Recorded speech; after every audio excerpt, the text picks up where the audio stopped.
Siapa yang juru nanya sama juru nanya nih? Ten. Bebas. Bos. Pegi. Dah. Bang, pra-peradilan bang. Nih, Pegi. Siapa yang nanya nih?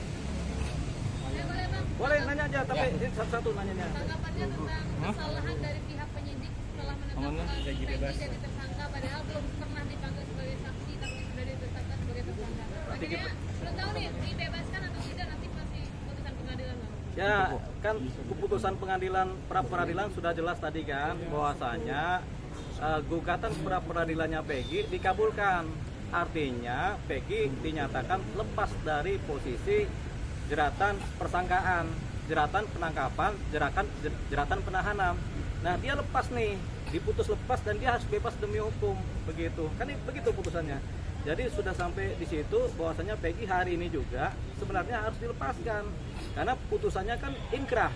Putusan pra-peradilan itu kan berkekuatan hukum tetap pada saat dibacakan dan diputuskan. Jadi sekarang ini Peggy statusnya sudah bebas, begitu.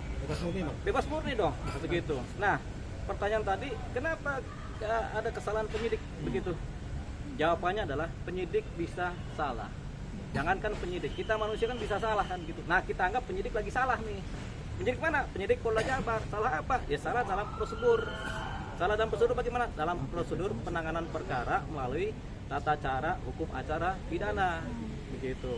Begini, ini perkara sudah 8 tahun. Sudah pernah putus inkrah, bukti-bukti sudah pernah dimasukkan ke pengadilan, sudah dipegang jaksa buktinya, sudah dilihat hakim buktinya. Setelah inkrah ada yang DPO, tapi bukti-bukti ini mungkin dikembalikan lagi ke pihak penyidik polisi. Apakah disimpan? Kita belum tahu. Nah, harusnya ketika press conference si Peggy pada waktu itu oleh Polda Jabar itu ditunjukkan nih buktinya ini. Itu baru bukti-bukti formal yang utama. Tapi dalam press conference kan itu tidak ada. Itu satu. Yang kedua, persoalan saksi. Saksi juga tidak ada yang menyatakan bahwasanya si Peggy lah orang inilah pelakunya. Karena saksi tidak ada kan berarti dua sistem pembuktian kan nggak ketemu. Bukti utama tidak ada, saksi-saksi juga tidak ada. Tapi Peggy ditangkap dengan alasan apa? Dengan alasan dia DPO. Tapi Peggy yang mana? Belum tahu. Gitu. Yang dapat Peggy Setiawan karena kira-kiranya begitu. Nah, penyidikan ini kemudian menjadi tidak berjalan baik. Kenapa? Karena salah dalam prosedur. Prosedurnya apa? Harusnya kan ada tahap-tahapnya. Tek baru tangkap. Tapi ini kan prosedur gini. Ada film rame 1 bulan kemudian tangkap. Nah, itu udah salah prosedur. Namanya tergesa-gesa. Artinya polisi gegabah dalam menangkap seseorang, tidak dilandasi oleh bukti-bukti yang kuat lagi, tidak dilandasi oleh saksi-saksi, hanya dilandasi oleh apa?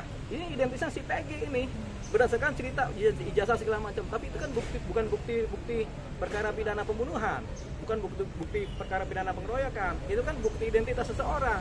Itu sebenarnya tidak bisa dipakai untuk menjerat si Peggy sebagai tersangka dalam perkara pembunuhan. Nah, pihak Polda Jawa Barat nggak pernah tuh memberikan bukti-bukti yang akurat tentang itu di press conference. Demikian pula di wilayah pra-peradilan kemarin. Di pra-peradilan kemarin saksi juga tidak ada, bukti-bukti tidak ada. Sudah kita bisa prediksi dari dasarnya press conference bahwasanya bukti-buktinya lemah, saksinya lemah. Karena semuanya lemah, ya sudah. Ini orang walaupun dia diduga bersalah pun harus dilepaskan. Kenapa? Karena kekurangan bukti dan kekurangan saksi. Nah, jangan dipertahankan untuk diperpanjang. Nah, karena sudah diputus pra-peradilan, tentunya kan kita semua bersyukur. Syukur puji Tuhan.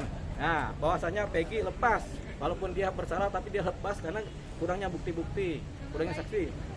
Nama baiknya tentunya direhabilitasi. Kan sudah diputus di pengadilan bahwasanya di pra-peradilan kan nama baiknya harus direhabilitasi, nama dan harkat martabatnya. Bagaimana caranya? Tentu bisa lewat putusan pengadilan itu disebarluaskan, bisa juga kemudian Polda Jawa Barat kemudian mengeluarkan statement ya kepada media bahwasanya kami dengan ini memohon maaf atas tindakan kami. Kan bisa begitu. Itu kan salah satu bentuk memulihkan martabat dan harkat seseorang. Polisi Bang, ganti rugi. Gugat balik gimana bang? Gugat balik bang untuk jumlah uang. Meminta ganti rugi. Nah, ini kan putusan baru sampai rehabilitasi nama. Kalau minta ganti rugi itu bisa gugat lagi. Gugatnya perdata. Karena terjadi kesalahan prosedur dan sudah menang pra-peradilan, teman-teman dari kuasa hukum PG ini kan mengukat meminta ganti rugi berapa? 15 triliun kalau mereka berani, begitu kan? Atau 15 miliar kalau mereka berani, atau secukupnya. Buat apa? Buat si PG yang tadinya dipenjara kan dikembalikan hak-haknya. Kasih ganti rugi uang buat apa? Buat supaya PG sekolah. Biar jadi apa? Kan sekarang kuli bangunan.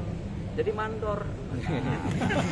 Bang, Naik jadi dikit gitu. Artinya apa? Kemampuan Polda untuk membayar ganti rugi kan kita bisa ukur juga. Jangan sampai mereka urunan gitu, jangan bahaya juga. Bang, masyarakat jadi menilai kinerja kepolisian ini gimana nih Bang? Ada kasus Begini, khususnya Polda Jabar. sebenarnya Polda Jabar bersyukur dengan adanya putusan pra peradilan ini yang melepaskan si Peggy. Ini tentunya mengurangi pekerjaan berat si Polda Jabar sendiri. Kalau kemudian si Peggy ditolak pra peradilannya, Polda Jabar harus kerja keras nih untuk melengkapi yang namanya bukti-bukti dan saksi-saksi. Mereka akan beradu dengan kejaksaan di sana. Jaksa pastikan ini berkas belum lengkap, dibalikin, ini berbahaya malah. Apalagi kalau sampai sidang utama di pokok perkara, di mana kemudian gelar perkara yang dibedah sedemikian rupa dan kemudian ternyata kosong. Jadi Polda Jabar bersyukur terselamatkan. Mungkin sekarang mereka kena sedikit, rugi sedikit, tapi kalau dijalankan ini terus bisa rugi banyak Polda Jabar gitu. Jadi udah benar nih, Polda Jabar bersyukur, PG lepas, kuasa hukum juga bersyukur, PG lepas, kita juga bersyukur kan. Jadi PG lepas kenapa? Karena rasa keadilan masyarakat terpenuhi. Paling tidak 70%, 80% masyarakat yang peributan ini kemudian menjadi tenang. Kenapa? Karena sudah ada rasa keadilan, dapat keadilannya. Walaupun PG belum tentu bersalah, belum tentu tidak bersalah. Kan putusan begitu. Ya kan peradilan karena apa? Kurang bukti, kurang saksi, kurang administrasi, dilepaskan lah. Lebih baik melepaskan orang yang bersalah karena kurang bukti dibanding menghukum orang yang tidak bersalah. Gitu. Bang, tetapi masih ada ini nggak Bang? Artinya Ya. Peggy. Ini kan sudah menang. Sudah putus tadi. Bang, Ada lagi. masih ada upaya hukum selah nggak Bang untuk pihak Polda Jabar untuk melakukan ini Bang, mengajukan gugatan tentang putusan pra peradilan? Begini, pra peradilan ini sifatnya sebenarnya sudah inkrah ya. Iya. Dipaksakan juga udah sia-sia. Sebenarnya kita bicara tadi kan polisi bersyukur aja deh udah putus nih. Jadi nggak banyak kerjaan gitu. Walaupun rugi dikit nggak apa-apa kan gitu. Nanti kan ada perkara-perkara lain yang bisa ngebantu memperbaiki citra polisi di Polda Jawa Barat. Tapi kan dengan ini agak tercoreng dikit Bang.